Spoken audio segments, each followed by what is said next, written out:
দীপ্ত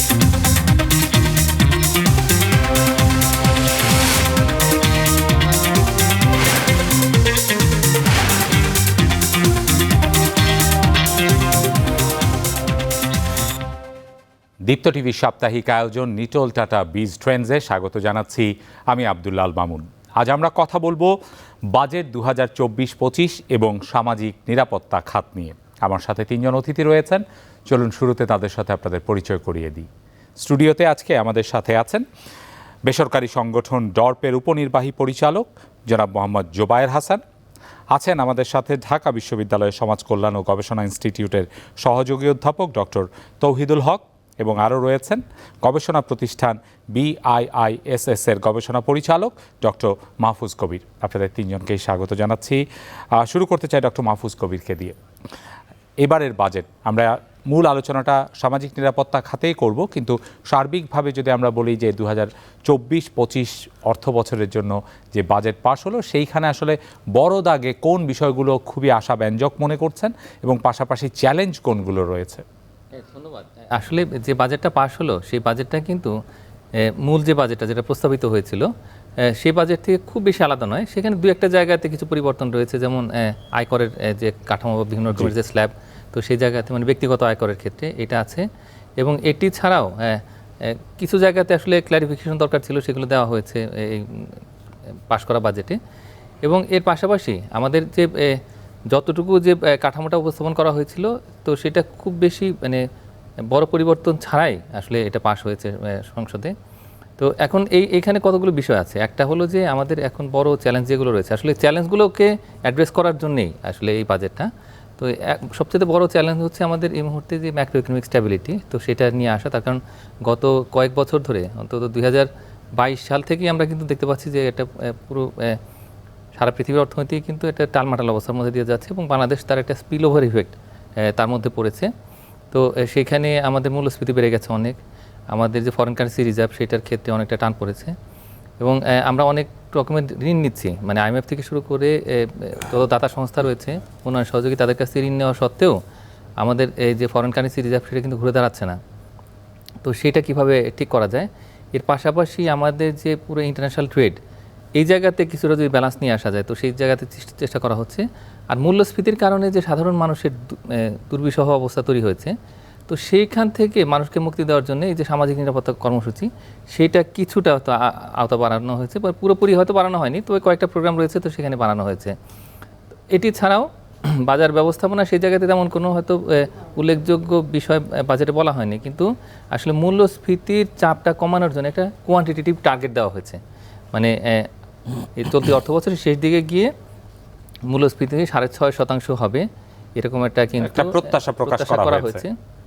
এইটা একটা দিক, আমি মনে করি যে এই সংখ্যাটা এটা খুব গুরুত্বপূর্ণ বিষয়।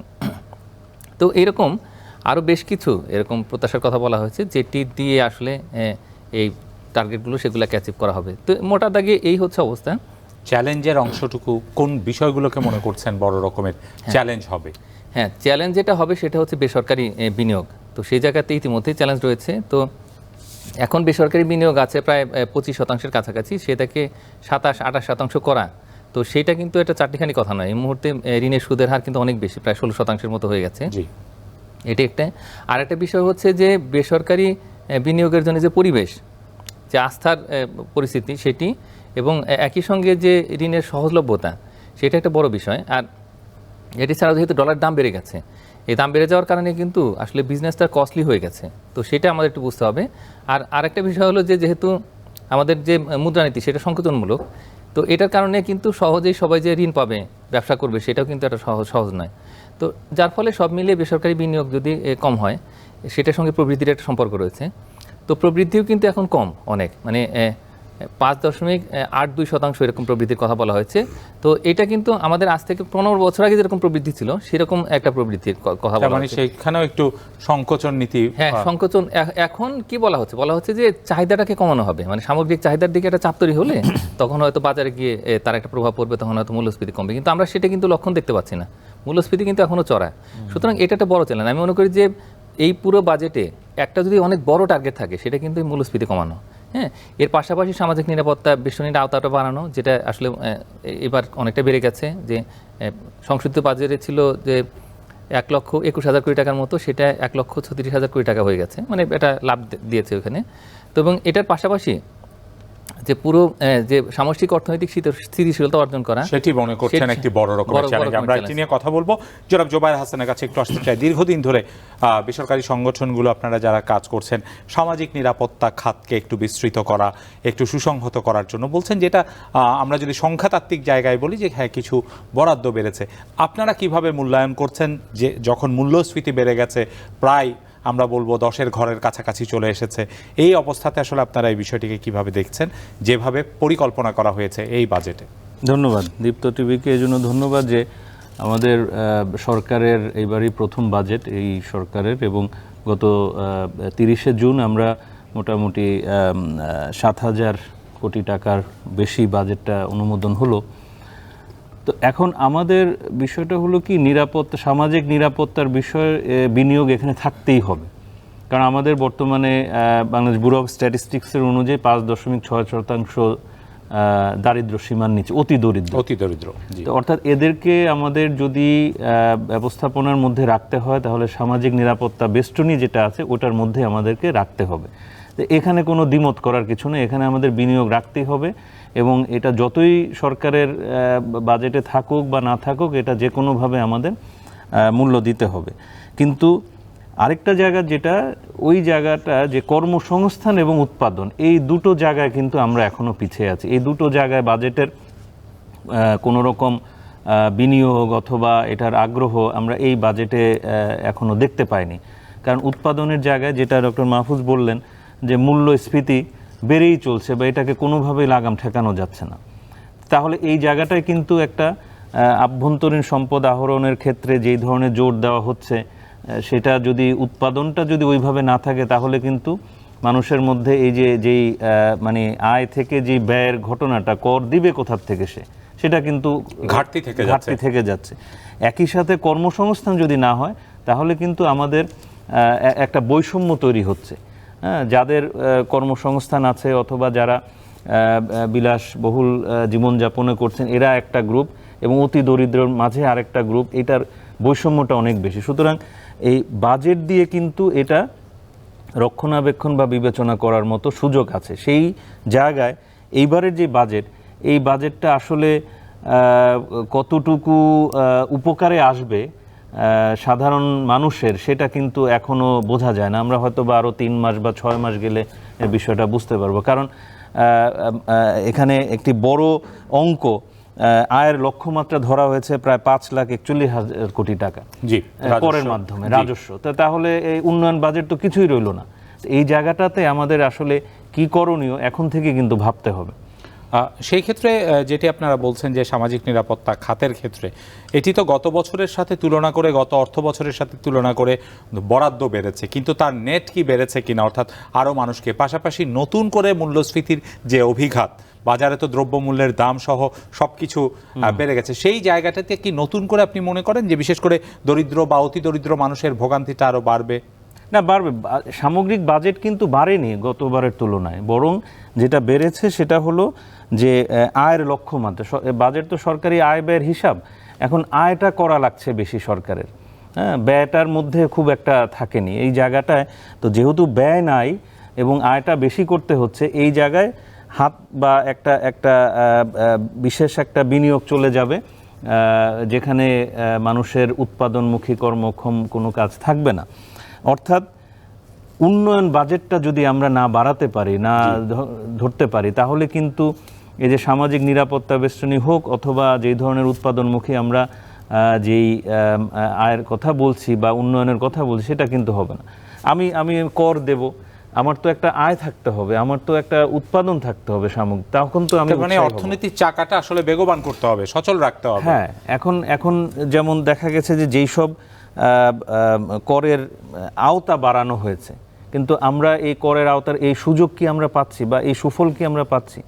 সুতরাং এগুলো এই বাজেটের মধ্যে আমরা দেখতে পাচ্ছি যে আসলে এটা কোন দিকে যাচ্ছে বা কি হবে। মানুষের থেকে কর নেওয়া হচ্ছে, এটার সুফল যদি না পায়, তাহলে কিন্তু মানুষ আরও আপনার ফ্রাস্ট্রেটেড হয়ে যাবে যে এটা কেন আমি কর দেব, কেন আমি এটার জন্য আগাবো।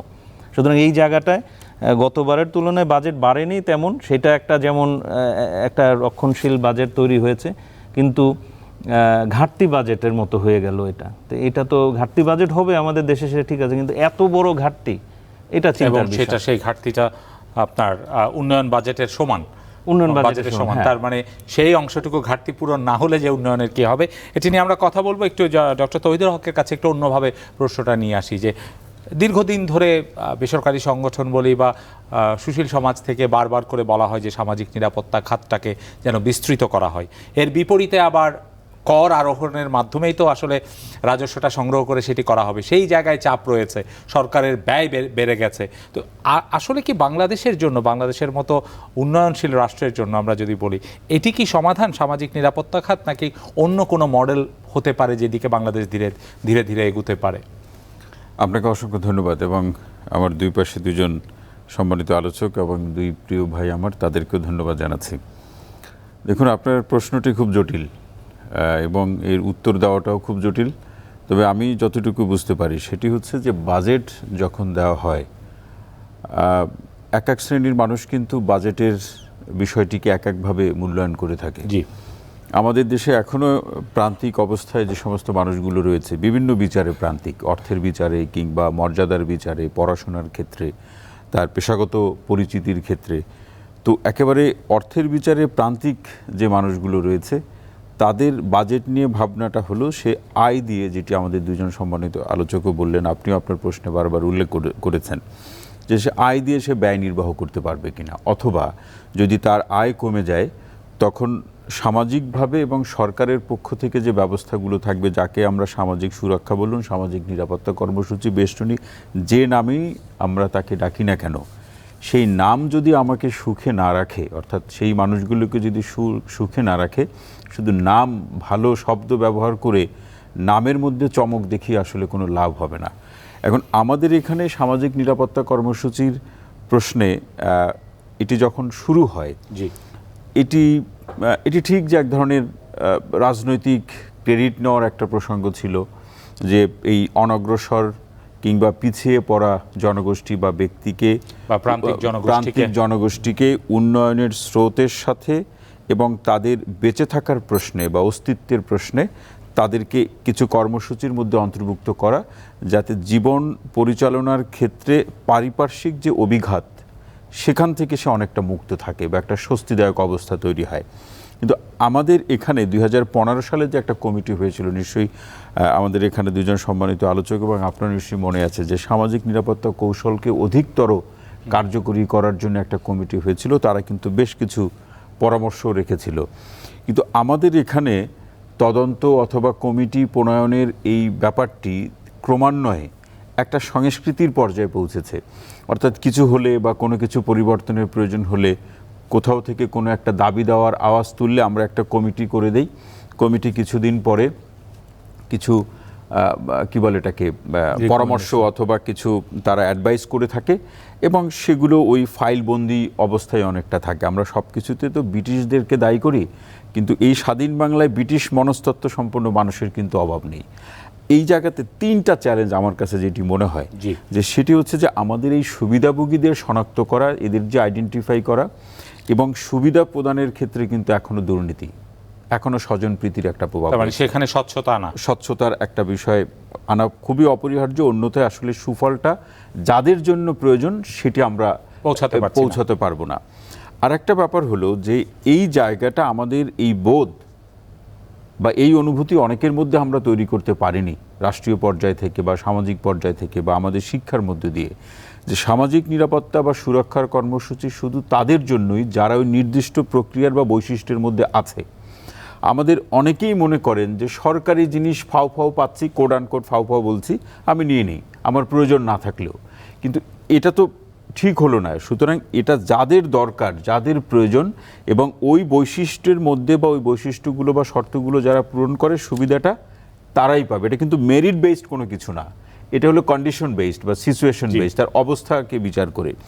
আর একটা ব্যাপার হলো আমাদের এখানে যে অ্যালাউন্স অথবা ভাতার পরিমাণটা যে দেওয়া হয়, এটি মূল্যস্ফীতির কথা বলছেন, আমাদের টাকার মান, কিংবা আমাদের এই এখন চলতে গিয়ে বাজারের সাথে চলতে গিয়ে হিমশিম খেতে হচ্ছে, এর পরিমাণটা কিন্তু আসলে বাজার উপযোগী না। আমি সেইভাবে বলি, বাজার উপযোগী না।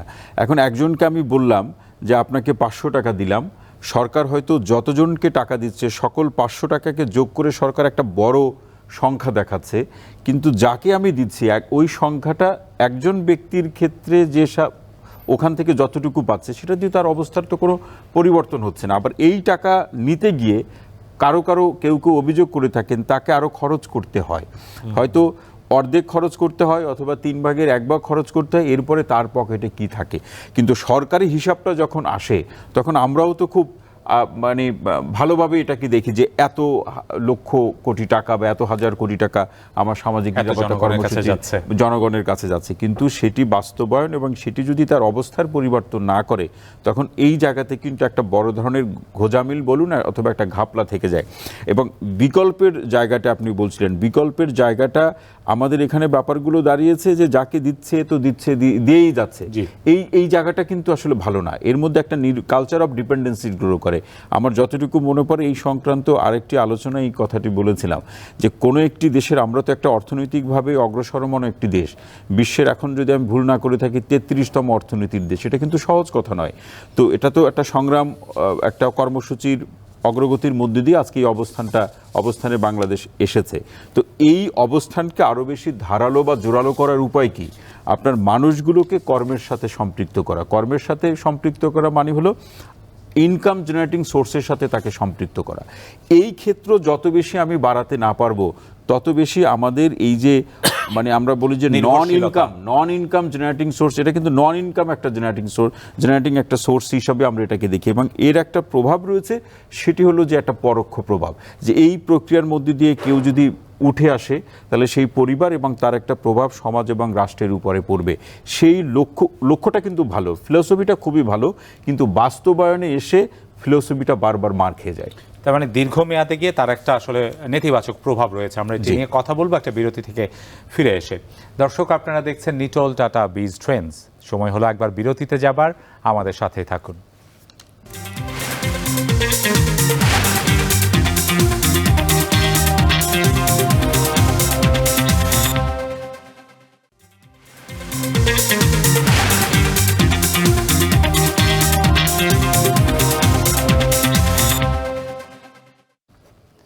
বিরতি থেকে ফিরে আরও একবার স্বাগত নিটল টাটা বিজ ট্রেন্ডসে। কথা বলছি আমরা 2024-25 অর্থ বছরের বাজেট এবং বিশেষত সামাজিক নিরাপত্তা খাত নিয়ে। আমার সাথে অতিথিরা রয়েছেন।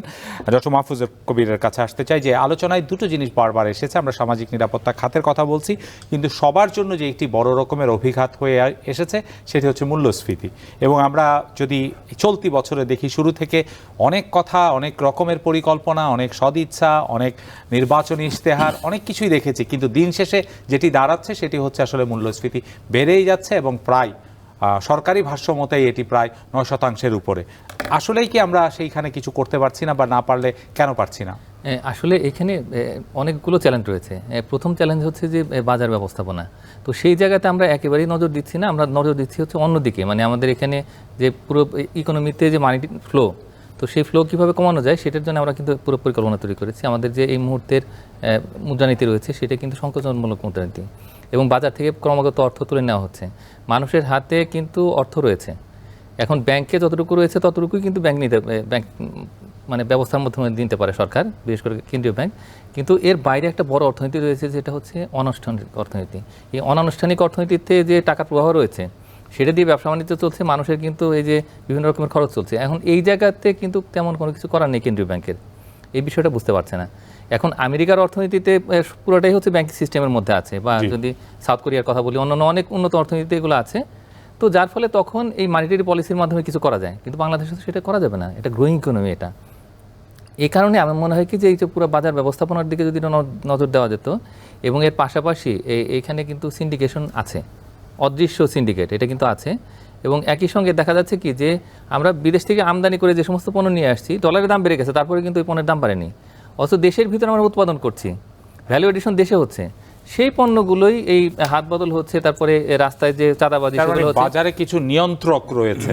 হ্যাঁ, এই কাজগুলোর কারণেই কিন্তু আমরা বারবার মার খাচ্ছি। কারণ মূলত খাদ্য মূল্যস্ফীতির কারণেই বরং আরো বেশি এর প্রভাবটা পড়ছে, এবং এর সঙ্গে কিন্তু এই সামাজিক নিরাপত্তাটাও জড়িত। সেটি কি সমাধান কিনা, যেটি ডক্টর তৌহিদকে বলছিলাম, ধরুন এই মূল্যস্ফীতি বাড়ছে, আমাদের আয় বৈষম্য বাড়ছে এবং প্রতি বছরই আমরা সামাজিক নিরাপত্তা খাতে আরও বাড়তি দিচ্ছি, এটি কি আসলে একটি দেশের জন্য, অর্থনীতির জন্য একটি কোনো ভালো সমাধান কিনা? আমরা তো একটা উন্নয়নশীল দেশের দিকে যাচ্ছি, আমরা এখন স্বল্পোন্নত দেশ, তো আমাদের সামাজিক নিরাপত্তাটা আরও বাড়াতে হবে সামনের দিনগুলোতে। তো এখন যেটা আছে সেটা অনেকটা অ্যালাউন্স বেসড, তো আস্তে আস্তে আমাদের একটা কম্প্রিহেন্সিভ যে সিকিউরিটি সেটার দিকে যাওয়া, অ্যাডাপটিভ সোশ্যাল প্রোটেকশন সেদিকে যাওয়া, তো সেগুলো আমাদের হচ্ছে medium to long term objective. কিন্তু এই মুহূর্তে আমাদের যে অবস্থা এখন, তো আসলে খুব কষ্ট করে চলছে আর কি। আমি বলবো যে সরকারি আয়টা অনেকটা কমে গেছে, রাজস্ব কমে গেছে, তার কারণ ব্যবসা বাণিজ্য কমে গেছে, এবং এর পাশাপাশি একটা বড় অঙ্কের অর্থ আসছে কিন্তু বিদেশ থেকে, মানে ঋণ সহায়তার মাধ্যমে। তো আর ব্যাংকের খাত থেকেও কিন্তু প্রায় 1,36,000 কোটি টাকার মতো আমাদের নিতে হচ্ছে। এখন একটা বিশাল ডিপেন্ডেন্স তৈরি হচ্ছে, বড় ঘাটতি বাড়ছে। এই অবস্থায় আমরা আসলে সামাজিক নিরাপত্তার জন্য অর্থটা দিব কোত্থেকে, কীভাবে? তো সেটা একটা বড় প্রশ্ন। এখন যদি আমরা মূল্যস্ফীতি কিছুটা কমাতে পারতাম, তাহলে সেক্ষেত্রে কিন্তু এই যে সামাজিক নিরাপত্তা কর্মসূচির জন্য যে প্রত্যাশা মানুষের, সেটাও কিন্তু অনেকটা কমে যেত। এবং এখন সমালোচনা করছি আমরা যে কম ভাতা, হ্যাঁ, সেটা দিয়ে বাজারের যে দাম সেটা দিয়ে চলে কিনা। তো এখন যদি মূল্যস্ফীতি কমানো যেত, তাহলে সেক্ষেত্রে কিন্তু তখন মানুষের এক্সপেকটেশনটাও কমতো, এবং এটাই হলো বিষয়।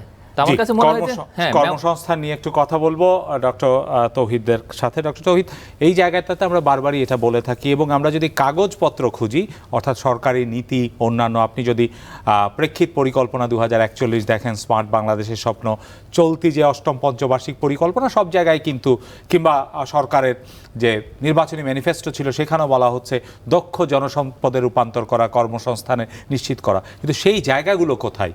আসলে কোন ক্ষেত্রে আমরা এগুলো বলছি? তার কি কোনো পরিকল্পনা রয়েছে কিনা? বাজেটে তার কোনো আলোকপাত রয়েছে কিনা? ধন্যবাদ আপনাকে। দেখুন, আসলে আমাদের দেশের যে রাজনৈতিক প্রতিশ্রুতি অথবা যে বাস্তবতা, এগুলো অনেকটা পপুলারিজম দ্বারা প্রভাবিত। অর্থাৎ এমন সব শব্দ অথবা এমন সব কৌশলপত্রের কথা ঘোষণা করা হয় যেটি মানুষের কাছে খুব অল্প সময়ের মধ্যে একটা জনপ্রিয়তা পায়, এবং এই জনপ্রিয়তার একটা প্রভাবও আছে। এখন সেই জনপ্রিয়তা যদি কর্মে রূপান্তর করা সম্ভব না হয়, তাহলে সেখানে একটা বিপরীত অবস্থা বা একটা বাস্তবতাও দাঁড়ায়। সেই বাস্তবতাকে আমাদের দেশের রাজনৈতিক মহল বা দলগুলো খুব একটা বেশি যে ভয় করে গণতান্ত্রিক বিচারে, সেটি আমার কাছে মনে হয় না। এই কারণে তারা নানাভাবে নানা ধরনের কথা বলে। এখন এখানে যেটি দাঁড়িয়েছে যে কর্মসংস্থান, সেটি তো এই সরকারের একেবারে এবারে নির্বাচনের পূর্বে, আপনি যথার্থই বলেছেন, নির্বাচনের অগ্রাধিকার ভিত্তিতে তারা বলছে। কারণ স্মার্ট বাংলাদেশকে রূপ তৈরি করতে গেলে তারা কর্মসংস্থানকে প্রাধান্য দিচ্ছে। এখন কর্মসংস্থানকে যদি আমরা মোটা দাগে দুইটা ভাগে ভাগ করে দেখতে চাই, একটি সরকারি পর্যায়ে যে কর্মসংস্থানের সুযোগ, সেই সুযোগগুলো তো আসলে সীমিত। তাহলে আমাকে নির্ভর করতে হবে কোথায়? ব্যক্তিকেন্দ্রিক বা বেসরকারি খাতগুলোতে। এখন বেসরকারি খাতগুলোতে আমার যদি সেখানে বিনিয়োগ করার মতো যে অবস্থাগুলো রাষ্ট্রীয় পর্যায় থেকে যদি না থাকে, বা বিনিয়োগ বান্ধব যে নীতিমালার যে প্রসঙ্গ, সেই ব্যাপারগুলোতে যদি কোনো ঘাটতি থাকে, বা ঘাটতি আছে, আমাদের অর্থনীতিবিদরা তো তাই বলছেন, এবং ব্যাংক ঋণের একটা প্রসঙ্গ রয়েছে, কিংবা ব্যক্তি উদ্যোক্তার যে প্রসঙ্গ আমরা বলছি, শুধু আমি তার কাছে লজিস্টিক বা বিনিয়োগ করতে গেলে, কোনো কিছু উৎপাদন করতে গেলে যে বিষয়গুলো থাকা দরকার, একজন ব্যক্তির প্রয়োজন হবে, শুধু শিক্ষা থাকলেই তো হবে না, অর্থের প্রয়োজন রয়েছে, তার প্রশিক্ষণের প্রয়োজন রয়েছে, তার স্থানের প্রয়োজন রয়েছে। এই ব্যাপারগুলো যখন একত্রিত না হবে, তখন আসলে কর্মসংস্থানের জায়গাটি তো তৈরি হবে না। এটি তো ব্যাপারটা দাঁড়িয়েছে, কাউকে হাত পা বেঁধে যদি আমি নদী বা পুকুরে ফেলে দিয়ে বলি সাঁতার কাটো, সে তো সাঁতার কাটতে পারবে না, সেই অবস্থাটা তো নেই। সুতরাং আমাদের অবস্থাটা কোনো কোনো ক্ষেত্রে এরকম একটা অবস্থা দাঁড়িয়েছে। আমরা বলছি যে ঘুরে দাঁড়াবে, বা কর্মসংস্থানের ক্ষেত্রে আমরা একটা ইতিবাচক অবস্থার দিকে যাচ্ছি, কিন্তু সেই ইতিবাচক নীতিমালা যদি না থাকে, সেই প্রণোদনার প্রসঙ্গে যদি এসে, বা সহযোগিতার প্রসঙ্গে এসে যদি আমাদেরকে হোঁচট খেতে হয়, তখন কিন্তু বাস্তবতার পরিবর্তনটা হবে না। আপনি নিশ্চয়ই লক্ষ্য করেছেন, আমাদের দেশ থেকে কিন্তু মেধাবী বলুন, আমি ওইভাবে মেধাবী অমেধাবী এই বিভাজনটা করতে চাই না, একটা কিন্তু যারা কর্মক্ষম মানে সুযোগ থাকলে অথবা সুযোগ তৈরি করে কিন্তু দেশের বাইরে চলে যাচ্ছে। এখন দেশের বাইরে চলে যাওয়ার পেছনের কারণগুলো কি? সে এখানে কোনো সুবিধা করতে পারছে না, অত দেশের বাইরে গিয়ে কিন্তু সে কোনো না কোনোভাবে একটা ব্যবস্থা তৈরি করতে পারছে, অর্থাৎ সে তার মেধাটাকে কাজে লাগাতে পারছে, সে যা করতে চায়, তার যে ওয়ার্কিং আইডিওলজিটাকে সে কাজে বাস্তবায়ন করতে পারছে, তাহলে আমার দেশে পারছে না কেন? আমার দেশের জন্ম নেওয়া নাগরিক সে বা অন্য একটা দেশে গিয়ে সেই দেশের অর্থনৈতিক বা সামাজিক অবস্থার উন্নয়নে সে কাজ করতে পারছে, তা আমার এখানে পারছে না। কারণটা হলো যে ব্যবস্থা বা সুযোগের প্রশ্ন, এবং এগুলোর মধ্যে সুযোগের ক্ষেত্রে যে একটা যোগসূত্র তৈরি করে দেওয়া, সেই জায়গাটা কিন্তু আমরা তৈরি করতে পারছি না।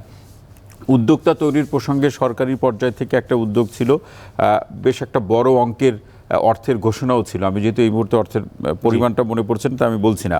তো সেটাও কিন্তু আমরা, উদ্যোগটা খুবই ভালো, যে যাকে আপনি উদ্যোক্তার প্রসঙ্গে, কর্মসংস্থানের প্রসঙ্গে বেসরকারি খাতকে দিয়ে যদি আপনি এস্টাবলিশ করতে চায়, তাহলে ঝুঁকি নেওয়ার প্রসঙ্গ রয়েছে।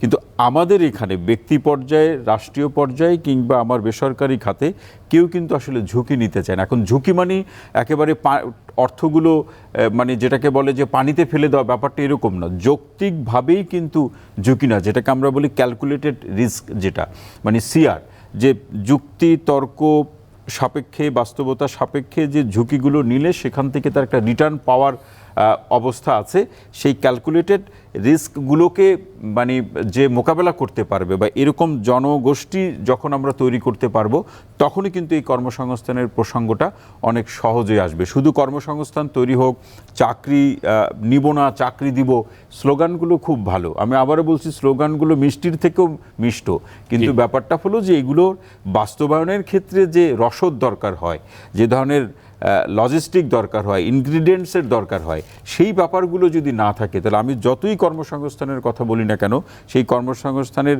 উপযোগী অবস্থাও তৈরি হবে না। তখন আমাদের দেশ থেকে পড়ে, আমাদের দেশের আলো বাতাসে বড় হয়ে বিদেশমুখী হবে, সেখানে গিয়ে তার একটা নিশ্চিত ভবিষ্যৎ তৈরি করবে এবং তার কর্মসংস্থানের জায়গাটি তৈরি হবে। অথচ আমরা যদি কিছুটা এই জায়গাতে বলা যেতে পারে যৌক্তিক ঝুঁকি নিয়ে এই তরুণদেরকে আমরা কর্মের সুযোগ বা পরিধি তৈরি করার জন্য যদি আমরা তাদেরকে প্রস্তুত করতে পারতাম, এই জায়গাগুলোতে একটা ভিন্ন রকম পরিস্থিতি তৈরি হতো, যেটি কিন্তু আমার যে বৃহৎ যে অর্থনীতির যে খাত, অথবা আমার ম্যাক্রো ইকোনমি অর্থনীতির যে প্রসঙ্গ, সেই জায়গাতে একটা স্থিতিশীল অবস্থা তৈরি হতো, এবং আমাদের যে মূল্যস্ফীতি বলি, আমাদের যে টাকার মান, বাজার পরিস্থিতি, সব কিছুর মধ্যে কিন্তু একটা ভারসাম্য তৈরি হতো। এখন কিন্তু সেই ভারসাম্যটা নাই। কারণ হলো, বারবার ভাই যে সিন্ডিকেটের কথা বললো, এটাকে বাংলায় করে অনেক গণমাধ্যম বলে থাকে যে দুষ্ট চক্র। আপনি যে চক্রই বলেন, ভালো চক্র, দুষ্ট চক্র, উত্তম চক্র, চক্র যে কাজ করছে সেটা তো আমরা বুঝতে পারছি। তা না হলে যে আলুর দাম, যেটা আমার দেশে উৎপাদিত হচ্ছে, সেটা উৎপাদন করতে গিয়ে বিদ্যুৎ বা কিছু উপকরণ বাইরে থেকে আনার প্রয়োজন হয়, তাই বলে তার দাম এত বেশি বাড়বে, ব্যাপারটা তো সেটা যৌক্তিক না। সেটি তো সরকারও বিভিন্ন পর্যায়ে স্বীকার করছে, ব্যবস্থাও নিচ্ছে, কিন্তু আমরা মোটা দাগে পরিবর্তন করতে পারছি না, কারণ আমাদের বাজারের অনেক কিছুই কয়েকটি হাতের মধ্যে সীমিত। এটাই হলো বড় চ্যালেঞ্জ। মোহাম্মদ জোবায়ের হাসান, হাত, দুষ্টচক্র এবং সেই জায়গায় কথা বলছে। তাহলে সামাজিক নিরাপত্তা খাতের সাথে তো আমাদের টেকসই উন্নয়ন অভিষ্ট সরাসরি সম্পৃক্ত। তো সেই জায়গাগুলোতে 2030-এর যে লক্ষ্যমাত্রা, সেখানে কি আমরা পৌঁছতে পারবো? আপনারা কিভাবে মূল্যায়ন করছেন? না, ধন্যবাদ। আমার মনে হয় টেকসই উন্নয়ন অভিষ্ট বা এসডিজি, সেটার মূল একেবারে আমি যদি প্রথম দিকের অভিষ্টগুলো বলি, দারিদ্র বিমোচন, একদম ক্ষুধামুক্ত দেশ এবং নিরাপদ পানি, স্যানিটেশন, এগুলো থাকবে। আসলে আমাদের উন্নয়নে কাউকে বাদ দিয়ে করা যাবে না, এটা হলো মূল স্লোগান এসডিজি। এখন যে কথাটা আমাদের পূর্ববর্তী বক্তারা বলেছেন, এর মধ্যে কিন্তু একটি বিশেষ মানে সারমর্মটা হচ্ছে যে আমাদের এই সার্বিক পরিস্থিতির মধ্যে দিয়ে কিন্তু আমাকে এগোতে হবে, এবং সেই জন্যই কিছু যে এখন আমাদের ৮ম পঞ্চবার্ষিকী পরিকল্পনা চলছে, আরেকটি নবম হলে আমরা এসডিজির 2030-এ পৌঁছে যাব। এখন এইসব পরিকল্পনা, নীতিমালা বা এগুলো আমাদের যেরকমভাবে আছে, এগুলোর বাস্তবায়ন করার জন্য কিন্তু এই যে বাজেট, এখন বাজেট কিন্তু সংখ্যাগত পরিকল্পনা। এখন যেই সংখ্যাটা আমাদেরকে বলছে যে 7,97,000 কোটি টাকা সারা দেশের জন্য বাজেট, আমাদেরকে এটা ঠিক করতে হবে যে এর ভেতরেই আমরা কতটুকু ভালো করতে পারি। এখন আমাদের জনপ্রতি একটি বরাদ্দের কথা যদি আমরা এই নিরাপদ পানি স্যানিটেশনে দেখি, সেখানে দেখা গেল মাত্র 1882 টাকা না কত এটা ধরা হয়েছে। যদি আমরা টেকসই উন্নয়ন অভিষ্ট, যে কথাটা আপনি বললেন যে এটা করতে গেলে কি লাগবে, কিন্তু আমাদের বরাদ্দ কত? আমরা এই গত উন্নয়ন সংস্থা হিসাবে আমরা যেহেতু বিভিন্ন প্রত্যন্ত অঞ্চলে কাজ করি, বাংলাদেশের দক্ষিণ পশ্চিম অঞ্চলের প্রায় 3টি উপজেলাতে 3টি ইউনিয়নে দেখলাম টোটাল ইউনিয়নের প্রায় 5% হলো পরিষ্কার পানি স্যানিটেশনের জন্য, এবং জলবায়ু পরিবর্তনের জন্য মাত্র তার থেকেও কম 3% বরাদ্দ। তো এখন আবার এই প্রশ্নটাও আসে যে বরাদ্দ তো আছে, তাহলে এটার ব্যবহারটা ঠিকমতো হচ্ছে কিনা। জি।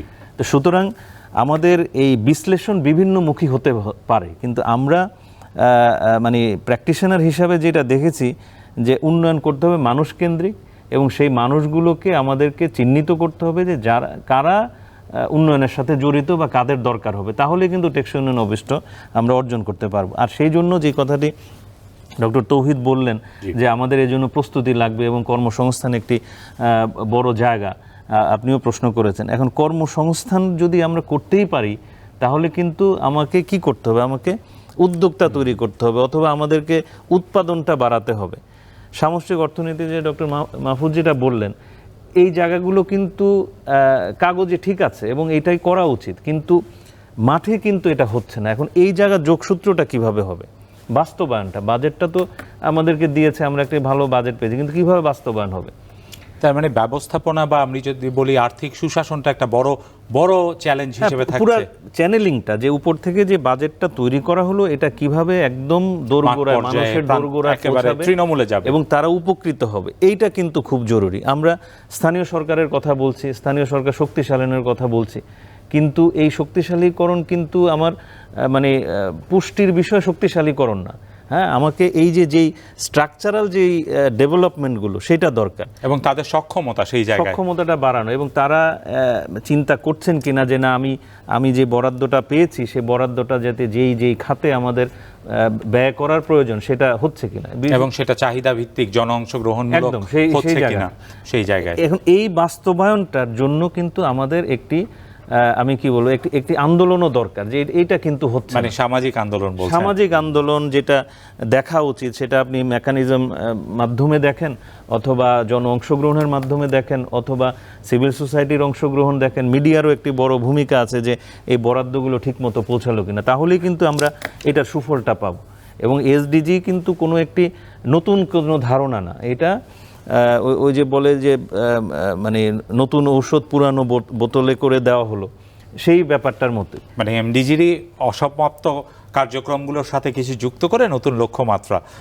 কারণ এই জায়গাটায় আমরা যেটা মাঠে দেখেছি যে অনেকে এখন মানে আস্থা হারিয়ে ফেলছে, অনেকে চিন্তা করছে যে বাজেটটা আমরা খুব কম পেলাম বা আমরা কিছু পাইনি, কিন্তু এর ভেতরেই যে অনেক কাজগুলো করা যায় সেই জায়গাটা কিন্তু আমরা তৈরি করতে পেরেছিলাম আগে, এইটাকে এখন নিয়ে যেতে হবে বাস্তবায়নে, যে একটা জেলা ভিত্তিক বাজেট করা, ইউনিয়ন ভিত্তিক বাজেট করা, এবং সেইটাকে মানুষের অংশগ্রহণ, হ্যাঁ, মানুষের অংশগ্রহণটাও কিন্তু এখানে আমরা দেখিনি যে বাজেট বাস্তবায়নে যদি এটা করা যায়। নিশ্চয়ই আমরা কথা বলবো কি করে জন অংশগ্রহণ বাড়ানো যায়, একটা বিরতি নিয়ে আসি। দর্শক, আপনারা দেখছেন নিটোল টাটা বীজ ট্রেন্ডস, সময় হলো আরও একবার বিরতিতে যাবার, আমাদের সাথেই থাকুন।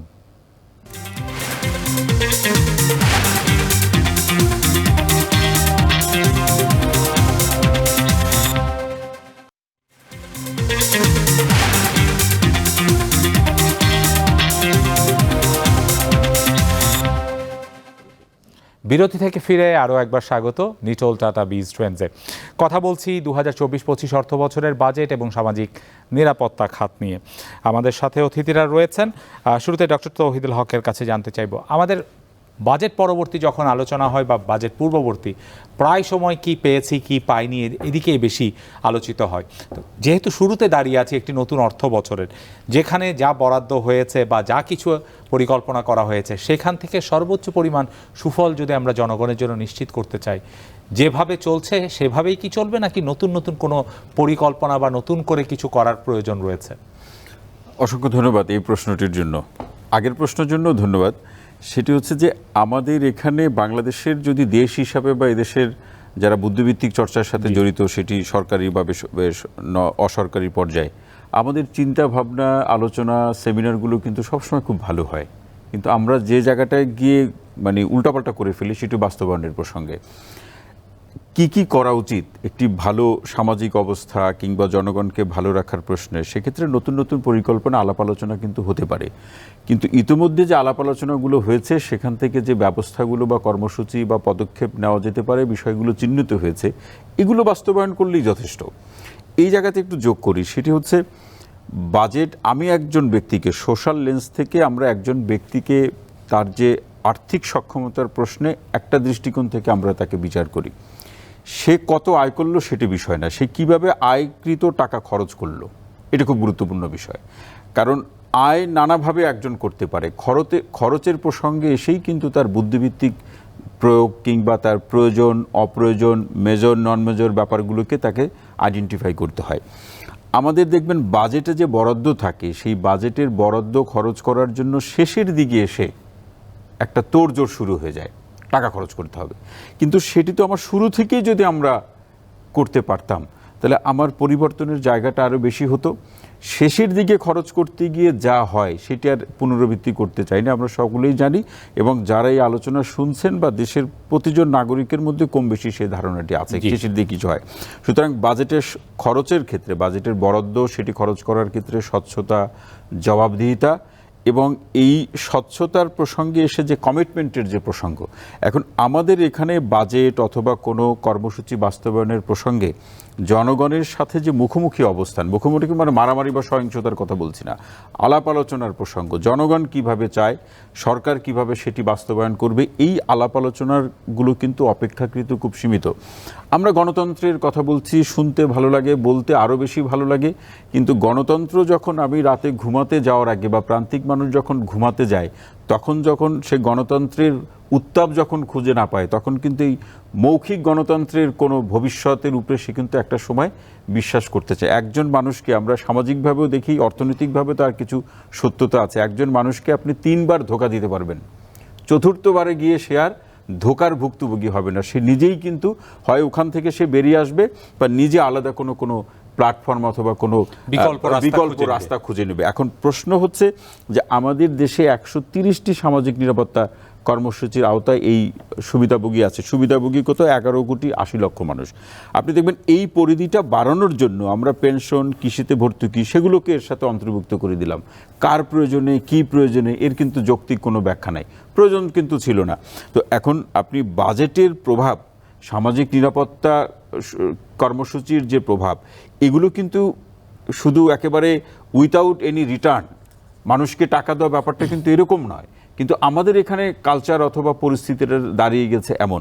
আর এটি প্রান্তিক পর্যায়ে যারা বাস্তবায়ন করে থাকেন বা এই সুবিধাভোগীদের যারা মানে শনাক্ত করে থাকেন, নির্ধারণ করে থাকেন, ব্যবস্থাপনার সাথে জড়িত, সেই জায়গাটা ভাই যেটি বললেন আমি একটু যোগ করে, তিনি যথার্থই বলেছেন যে স্থানীয় সরকারকে শক্তিশালী করা। এই সংজ্ঞাটা স্থানীয় সরকারের প্রসঙ্গে উল্টোভাবে হাঁটছে যারা নির্বাচিত প্রতিনিধি, আমরা তাদের শক্তিশালীকরণের প্রসঙ্গটা দেখছি, তাদের গাড়ি সুযোগ সুবিধার প্রসঙ্গ, তারা কত শক্তিশালী হতে পারবে, স্থানীয় রাজনীতিতে কতটা নিয়ন্ত্রণই করতে পারবে, শক্তির ব্যাপারটা উল্টো পথে হাঁটছে। কিন্তু তাদের শক্তিশালী কর্তৃত্ব বাড়ানোর প্রসঙ্গ। এখন স্থানীয় সরকারকে শক্তিশালী করা মানে কি? সরকারের যে পরিকল্পনা, এই প্রান্তিক পর্যায়ের মানুষের জন্য সরকারের যে গৃহীত সুবিধাটাকে সেটি তাদের হাতে, কার্যক্রম তাদের কাছে সেটি পৌঁছে দেওয়া, দোরগোড়ায় সেটি পৌঁছে দেওয়া, বা তাদের কাছে সেটি এটাকে তাদের হক বা দাবি বা অধিকারটাকে তাদের কাছে তুলে ধরা, সেই জায়গাটাতে কিন্তু আমরা আমাদের অগ্রগতি বা স্বচ্ছতার প্রসঙ্গ আমাদের খুব একটা বেশি আশাপ্রদ করে না, বরং বারবার আমাদের আসলে মানে এক ধরনের আস্থার বা অস্তিত্বের জায়গাটাতে আমাদের নানাবিধ সংকট তৈরি করে। এবং আপনি বলছেন সেটা হতাশা তৈরি করে। আমি যেটা জোবায়ের হাসান বলছিলেন আগের অংশে, যে জন অংশগ্রহণমূলক এই কথাগুলো বলছিলেন, আমরা জানি না, হয়তো সংখ্যাতাত্ত্বিক বা কোনো গবেষণা থেকে বলা যাবে না যে দুর্নীতির অবস্থা কি, কিন্তু সাম্প্রতিক সময়ে যেই ধরনের দুর্নীতির ঘটনাগুলো একেবারে পুলিশ বাহিনীর প্রধান থেকে শুরু করে নিয়ে আমরা যখন বিভিন্ন জায়গায় দেখতে পাচ্ছি, তো সেই জায়গায় আসলে জন অংশগ্রহণ, স্বচ্ছতা, জবাবদিহিতা, এই বিষয়গুলো কি অনেকটা হাস্যকর মনে হয় কিনা? না, আসলে বাজেটেরও জন অংশগ্রহণের এটাও কিন্তু পরিমাপ হচ্ছে। আপনারা হয়তো বা জানেন যে ইন্টারন্যাশনাল বাজেট প্রোগ্রাম বা অর্গানাইজেশন, ইউএসএ ভিত্তিক একটি সংগঠন, এরা 2008 সাল থেকে প্রতি 2 বছর অন্তর অন্তর তারা এই 4টা বিষয়ের উপর, ইন্ডিকেটরের উপর তারা স্টাডি বা সার্ভে করছে এবং 2023 সালে যেটা এসছে 4টা বিষয় হলো ট্রান্সপারেন্সি, পার্টিসিপেশন, ওভারসাইট এবং একটা হলো আপনার অপরচুনিটি প্রসেস, বাজেট প্রসেসটা নিয়ে। তো ওখানে পার্টিসিপেশনের ক্ষেত্রে আমাদের সাউথ এশিয়ার যে 8টা দেশ, দক্ষিণ এশিয়ার যে 8টা দেশ, সেই দেশ কিন্তু বাংলাদেশের থেকে অন্যরা অনেক ভালো করছে। হ্যাঁ, অর্থাৎ আমাদের জন অংশগ্রহণটা যেটা হওয়ার কথা ছিল সেইভাবে আমরা পৌঁছাতে পারিনি। এটা 125টি দেশের গবেষণার মধ্যে থেকে এই 8টি দেশের মধ্যে বাংলাদেশের এই চিত্র 2023 সালে। তো সুতরাং জন অংশগ্রহণটাতে আমরা পিছিয়ে আছি, এটা দরকার। এবং বাজেটকে যদি একটি জন অংশগ্রহণমূলক বাজেট করা যায় তাহলে হয় কি, যে জায়গাটা, যে কথাটা বললেন যে হতাশাও কমে যায় এবং আস্থাটাও বাড়ে, যে আমি কি পাবো বা কি পাচ্ছি না, সেই জায়গাটা থেকে সে তখন জানতে পারে যে না, আমার তো যোগ্যতা এতটুকু এটা পাওয়ার, আমি সেটা পাবো। অথবা ইউনিয়ন পরিষদ বা উপজেলা পরিষদ তারা বুঝতে পারে যে না, আমার এই অঞ্চল বা এই এলাকার জন্য এই বরাদ্দটাই দরকার, আমি মানুষের সাথে আলাপ করে এটা ঠিক করেছি, হয়তো বা সমগ্র বরাদ্দ না পেলেও একটি অংশ পাবো, বাকিটা তাদেরকে বুঝিয়ে দেব যে না, আমরা যেই ধরনের কাজে অংশগ্রহণ করব এতে কম। তো এই যে জন অংশগ্রহণের গুরুত্বটা অনেক বেশি। সুতরাং এই জায়গাটায় এই 125টি দেশের মধ্যে বাংলাদেশ পিছিয়ে আছে। আমার মনে হয় এইখানে আমাদেরকে অনেক বেশি গুরুত্ব দিতে হবে, মানুষকে সম্পৃক্ত করতে হবে বাজেট আলোচনায়। এবং এটা অনেক সময় বাজেটের কথা শুনলে মনে হয় কি যে এটা একটি কঠিন বিষয় এবং অর্থনীতিবিদ ছাড়া এখানে কেউ অংশগ্রহণ করতে পারবে না। কিন্তু সেখানে যে একজন ঘরের গৃহবধূ থেকে শুরু করে যারা উচ্চ পর্যায়ে সবাই এটার সাথে জড়িত, পারিবারিক বাজেট, সামাজিক বাজেট এবং রাষ্ট্রীয় বাজেট সবগুলোই কিন্তু ওতপ্রোতভাবে জড়িত। সুতরাং এই জায়গা থেকে আমাদেরকে যে দুটো জিনিস ঠিক করতে হবে, জন অংশগ্রহণ ঠিক মতো যদি আমরা হয়, বাজেটকে আমরা এগিয়ে নিয়ে যেতে পারবো। আরেকটি হচ্ছে আমাদেরকে এই যে বাজেটটি আমরা পেলাম, এটা যদি সঠিকভাবে বাস্তবায়ন করতে পারি তাহলে কিন্তু অনেক, এখন সঠিকভাবে বাস্তবায়নের জন্য আমাদের কিন্তু এই যে যেই প্রতিষ্ঠানগুলোর কথা বলেছেন, দুর্নীতির বিষয়গুলোর কথা বলেছেন, এগুলোকে ঠিক করতে হবে। হ্যাঁ, এটা কারো ব্যক্তিগত বিষয় না, মানে পুরো জিনিসটাতেই আমাদেরকে হাত দিতে হবে, স্ট্রাকচারাল অ্যাডজাস্টমেন্ট। তার মানে আপনি বলছেন যে সিস্টেমের ভেতরেই আসলে হাত দিতে হবে। সিস্টেমটাকে আমরা হয়তো দু একটি ঘটনার ভেতর দিয়ে ব্যক্তিকে দেখতে পাচ্ছি, কিন্তু এটি তো আসলে একটা বিশাল, আমরা বলবো, দুর্নীতির মহীরুহর। হ্যাঁ, কেউ তো মানে সিস্টেমের মধ্যে থেকে তো কেউ এগুলো করতে পারবে এই ধরনের হওয়ার কথা না। সুতরাং কোনো এখানে ফাঁকফোকরগুলো আছে। ডক্টর মাহফুজ কবিরের কাছে কোনো সমাধান আছে কিনা? মাহফুজ কবির বলছিলেন যে সামষ্টিক অর্থনীতির স্থিতিশীলতা, আমরা যখন এরকম ঘটনা দেখি যেখানে রিজার্ভ ব্যয় দিনে দিনে কমে যাচ্ছে, আমরা দেখতে পাচ্ছি ডলার রেটটা লাফিয়ে লাফিয়ে বাড়ছে, পাশাপাশি ব্যাংকিং সেক্টরে নানা রকম আস্থার সংকট দেখতে পাচ্ছি। এর পাশাপাশি যখন আমরা দেখি যে এমনকি আমাদের তথ্য পরিসংখ্যান, রপ্তানি কত হয়েছে সেখানেও গরমিল, এই সব কিছু মিলে কি আসলে সেই আস্থাটা আসে যে আমরা একটা স্থিতিশীল সামষ্টিক অর্থনীতি করতে পারবো? খুবই একটা গুরুত্বপূর্ণ প্রশ্ন, এবং এই প্রশ্নটাই আসলে আমি মনে করি যে প্রায় 17 কোটি মানুষের মধ্যে ঘুরপাক খাচ্ছে। এখন পরিসংখ্যানের যে সমস্যা, সেটা আসলে অনেক দিন ধরে তৈরি হয়েছে, এবং বিশেষ করে বাংলাদেশ পরিসংখ্যান ব্যুরো এবং একই সঙ্গে বাংলাদেশ ব্যাংক এবং অন্য যে সংস্থাগুলো আছে, বিশেষ করে আমি বলবো যে রপ্তানি উন্নয়ন ব্যুরো, তো এরাই আসলে মূল পরিসংখ্যানগুলো তৈরি করে, সংখ্যাগুলো জাতিকে জানায়। তো সেই জায়গাতে যদি একটা ঘাটতি থাকে, আস্থার সংকট তৈরি হয় ওখান থেকে, সংখ্যাগুলো থেকে, তখন কিন্তু হতাশাটা বাড়ে। এই মুহূর্তে এমনিতেই দেশে নানা রকমের চাপ, সেখানে কর্মসংস্থানের সমস্যা, সে মূল্যস্ফীতির সমস্যা রয়েছে, ডলারের চাপ রয়েছে। তো এর মধ্যে যদি সংখ্যার ক্ষেত্রেও এই গরমিলটা দেখা যায়, তাহলে তখন আর কিন্তু যাওয়ার জায়গা থাকে না।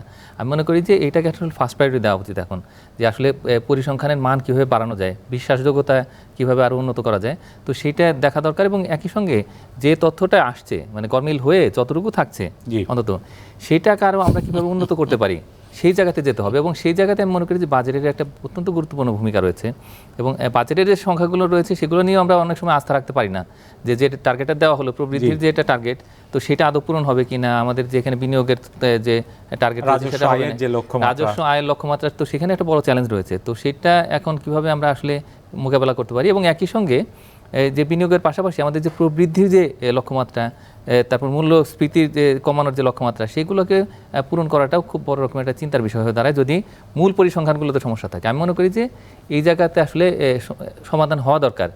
ফেলে রাখার কোনো সুযোগ নেই। কোনো পরামর্শ আছে সমাধানের জন্য? সুতরাং এই জায়গাতে আসলে আমার মনে হয় কি যে এটা খুব শর্ট টার্মের একটা প্ল্যান দরকার, যে ঠিক আছে বাজেটটা তো পাস হয়ে গেল, কিন্তু এটাকে বাস্তবায়ন করার জন্য এবং এই যে ধোঁয়াশা যেগুলো রয়েছে তো সেগুলোকে আসলে কিভাবে অ্যাড্রেস করা যায়, তো সেটার জন্য এটা খুব সেখানে স্পষ্ট স্বল্প করার মেয়াদের প্রয়োজন একটা রয়েছে। কর্মপরিকল্পনা তৈরি করে সেটা বাস্তবায়নের জন্য খুব দ্রুত পদক্ষেপ নিতে হবে।